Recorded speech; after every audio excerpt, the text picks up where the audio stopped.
প্রখর রোদের চাপে যেন জ্বলছে চারদিকে, চলছে ফ্যান, এমনকি আছে এসিও। তবুও কেন জানি ঘরে ঢুকলেই মনে হয় দম বন্ধ হয়ে আসছে। আসলে গরমের সাথে যুদ্ধ শুধু যন্ত্রে নয়, বরং ঘরের সাজেও লুকিয়ে আছে সমাধান। আপনার অন্তঃসজ্জা যদি হয় হালকা, ছিমছাম আর প্রাণবন্ত, তবে ঘর নিজেই হয়ে উঠবে প্রশান্তির এক ছোট্ট স্বর্গ। প্রথমেই শুরু করুন আসবাব থেকে। গরমের দিনে ভারী ও অপ্রয়োজনীয় আসবাবপত্রে ঘর শুধু ছোটই নয়, বরং দমবন্ধও লাগে। তাই যেটা খুব দরকার না সেটাকে সরিয়ে দিন স্টোর রুমে।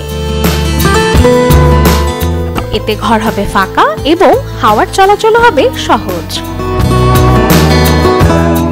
এই গরমে ঘরকে দিতে পারেন সবুজের ছোঁয়া। একটু দুটো গাছ শুধু ঘরের শোভাই বাড়ায় না, এটি ঘরকে ঠান্ডাও রাখে। চিরচেনা মানি প্ল্যান্ট, স্পাইডার প্ল্যান্ট বা লাকি ব্যাম্বো, এই গাছগুলো হতে পারে আপনার ঘরের জন্য বেশ প্রিয় বন্ধু। তবে একটু যদি মায়া বাড়াতে চান ঘরে, তাহলে নিন একটি মাটির বোল। তাতে পানি দিয়ে ভাসিয়ে দিন রঙিন মোমবাতি আর কয়েকটা গোলাপের পাপড়ি।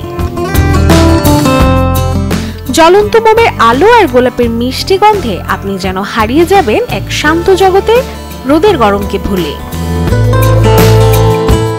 এক্ষেত্রে ঘুমের সময় বেছে নিতে পারেন বিছানায় শীতল পাটি, কারণ গরমে এর বিকল্প মেলা ভার। ঘুমের আগে বিছিয়ে দিলে দেখবেন ঘুম নেমে আসবে অনেক শান্তভাবে। আর যেসব ঘরে রোদ বেশি ঢুকে পড়ে সেখানে দরকার ভারী পর্দা। তবে অবশ্যই পর্দার রং হতে হবে হালকা, যা চোখের জন্য আরামদায়ক। গরম তো থাকবে, প্রকৃতিকে থামানো যাবে না, কিন্তু ঘরের মধ্যে যদি তৈরি করে নিতে পারেন একটু শান্তি, একটু হিম হাওয়া, তাহলেই তো সেটা হয়ে উঠবে আপনার ছোট্ট আশ্রয়। Desk report, channel 24।